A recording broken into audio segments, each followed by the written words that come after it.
आज हम पद संख्या 61 की बात करेंगे। गोपिकाओं की भक्ति कृष्ण के प्रति है और कृष्ण के प्रति तीव्र अनुराग ही आप भक्ति कह सकते हैं। नारद भक्ति सूत्र में भक्ति को प्रेम स्वरूपा और अमृत स्वरूपा कहा है।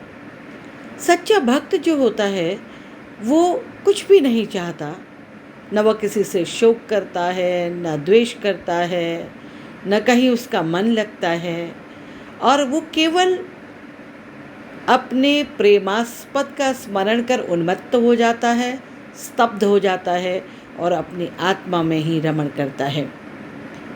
नारद भक्ति सूत्र के अध्याय 1 को हम लें तो सा तस्मिन् परम प्रेम रूपा अमृत स्वरूपा च यल्लब्ध्वा पुमान सिद्धो भवति अमृतो भवति तृप्तो भवति यत्प्राप्य न किंचित् वाञ्छति न शोचति न द्वेष्टि न रमते न उत्साही भवति यज्ञात्वा मत्तो भवति स्तब्धो भवति आत्मरामो भवति। गोपिकाओं की भी दशा यही है। गोपिकाओं ने कृष्ण से अनन्य प्रेम किया है और वह प्रेम में ही परितृप्त है, न वो इससे अधिक कुछ चाहता है। केवल वो कृष्ण की नाम का स्मरण कर, रूप का स्मरण कर उन्मत्त होती हैं और वहीं वह उस परम तत्व को प्राप्त करने का अनुभव करती हैं। इसलिए गोपिकाएं उद्धव की बातों को बिल्कुल भी गहराई से नहीं ले रही हैं और उन्हें तो गोपिकाओं की उद्धव की बातें एक मदमस्त शराबी के प्रलाप की तरह से व्यर्थ दिखाई दे रही हैं। वे उद्धव के निर्गुण उपदेशों के लिए उस पर व्यंग कसती हैं। रहु रे मधुकर मधुमतवारे, हे भ्रमर, तू मधुपान करके बस अब उन्मत्त मत हो, बस तू चुप ही रह। गोपिकाओं ने उद्धव से सीधा सीधा संवाद नहीं किया है, उन्होंने भ्रमर को उपलक्षित कर उद्धव पर चोट पहुंचाई है।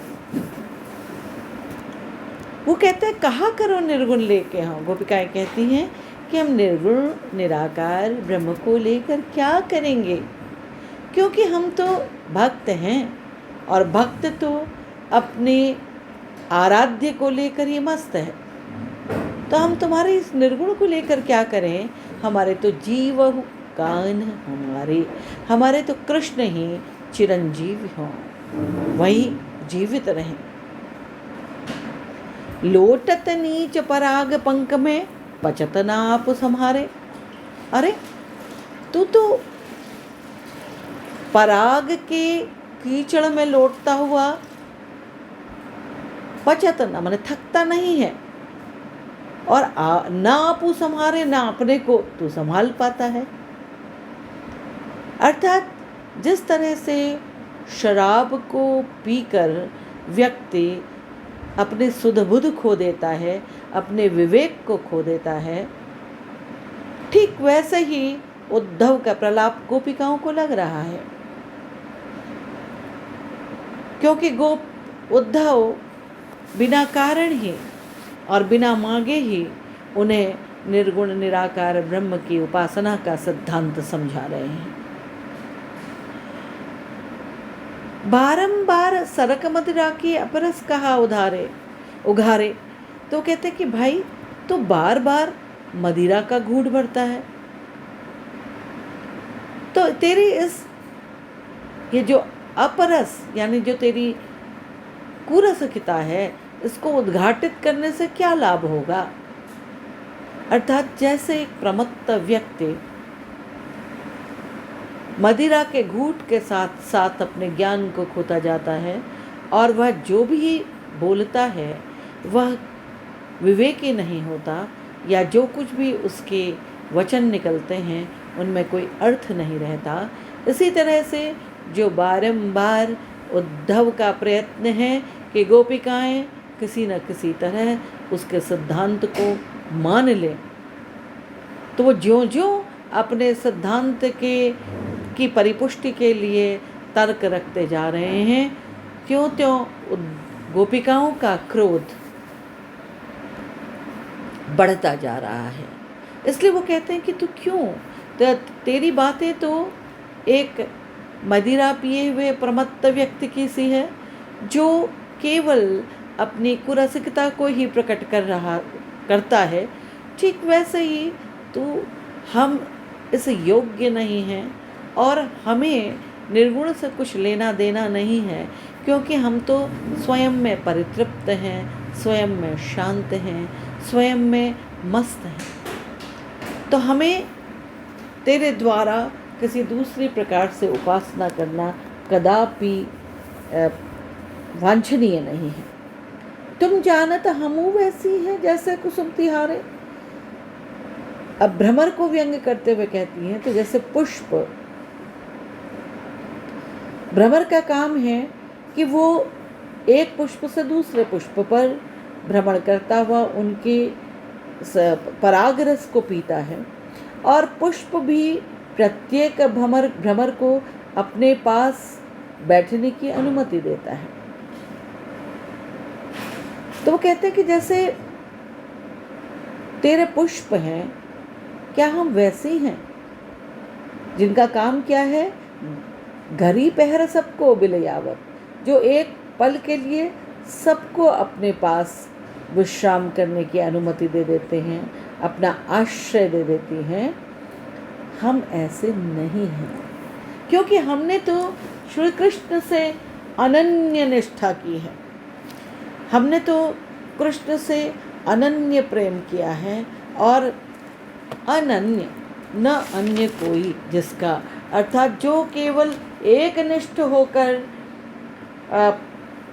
अपने आराध्य को चाहता है और उसे उसकी अनुपस्थिति में या उपस्थिति में कोई दूसरा किसी प्रकार नहीं लुभाता, ठीक वैसे ही हमारी स्थिति भी है। और भक्ति मार्ग की अनुगामिनी सदैव ऐसा ही व्यवहार करती हैं, क्योंकि भक्ति में केवल अपने प्रेमास्पद के प्रति पूर्ण समर्पण, ये उनकी स्थिति होती है। गोपिकाओं की वही स्थिति है कि उन्होंने ईश्वर को प्रेमी की भांति पूजा है, अपना सारा मन, वचन और कर्म उन्होंने ईश्वर को अर्पित किया है, और एक क्षण भी वो कृष्ण को भूली नहीं है। तो ऐसे में वो कभी भी व्यभिचार की दोषी नहीं होती, जहाँ पर एक भी क्षण उनके प्रेमी से उनका मन न हटता हो। और ये प्रेम का वो उच्चतम रूप है जिसमें प्रतिदान की कोई इच्छा ही नहीं है। तो ये प्रतिदान नहीं मांगती हैं, इसलिए वो कहती है कि भाई हमारी अनन्य निष्ठा में तू बाधा क्यों डालता है। स्वयं नारद भक्ति सूत्र में यह वर्णित है कि किस प्रकार गोपिकाओं की स्थिति हुई होगी। नारदस्तु तदर्पिताखिलाचारता तद विस्मरणे परम व्याकुलेति अस्त्यमेवमेवं यथा ब्रज गोपिका नाम। ठीक, ब्रज गोपिका तो एक क्षण भी अगर कृष्ण का विस्मरण हो जाए तो व्याकुल हो जाती है। तो यही ठीक स्थिति वो बताना चाहते हैं कि तुम किसको समझा रहे हो, किसको ये बात बताना चाहते हो कि दूसरे मार्ग का अवलंबन कर तुम शांति को पाओगे या मोक्ष को पाओगे। क्योंकि हम तो एक भी क्षण उन्हें अपनी स्मृति से विलग नहीं कर पाए हैं। फिर झुंझलाकर भी कहते हैं कि जेते आवत कारे, तुम तो वही हो कि जो भी आ रहा है वह काला ही है, और हमारे लिए वो काले केवल काले का अर्थ हर किसी को अपनाना नहीं है, केवल कृष्ण को अपनाना है। सुंदर श्याम कमल दल लोचन जसुमति नंद दुलारे, हमारे लिए तो केवल वही आराध्य हैं जो कि अपरूप सौंदर्य के स्वामी हैं, जो यशोदा और नंद के दुलारे हैं, जिनके नेत्र कमल के समान सुंदर, आकर्षक और मोहक है। सूर श्याम को सर्वस अर्प्यो, अब कापे हम ले उदारे। अरे हमने तो अपना सब कुछ, सर्वस्व हमने श्याम सुंदर को समर्पित कर दिया है। अब तुम्हारी निर्गुण उपासना के लिए हम किससे उधार लें? क्योंकि जब हमारे पास सब कुछ पूर्ण समर्पण उनका है, उन पर है, तो अब जब हमारे पास कुछ बचा ही नहीं है तो वो किससे हम तुम्हारी उपासना करेंगे? और ये बात उद्धव तुम्हें समझ क्यों नहीं आ रही है? और सच भी है कि पूर्ण समर्पण भगवत भक्ति का प्रमुख आधार है। गोपिकाओं ने मन, वचन और कर्म से केवल और केवल कृष्ण से प्रेम किया है। यहाँ पर अपरस शब्द बहुत ही सार्थक और सारगर्भित है। ये रसहीनता की स्थिति नहीं है। अपरस का मतलब है कुरसिकता की स्थिति, क्योंकि भ्रमर और फूल का प्रेम एकनिष्ठ प्रेम नहीं है। ये व्यभिचार, ये एक तरह का व्यभिचार है। न तो भ्रमर को एक पुष्प से परितृप्ति है और न पुष्प को एक भ्रमर से, तो इसे अपरस कहना सर्वथा उपयुक्त है। उद्धव को बता देना चाहते हैं कि हम ऐसी स्त्रियां नहीं हैं।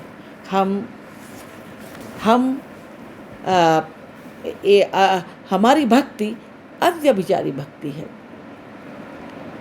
और भ्रमर के माध्यम से जहाँ उद्धव पर करारा व्यंग्य है, तो वहीं हमें अप्रस्तुत अलंकार का भी बोध होता है, क्योंकि भ्रमर के माध्यम से जिस तरह से भ्रमर कलंकित है, वैसे ही उद्धव उन्हें फूटी आंख भी नहीं सुहा रहे हैं।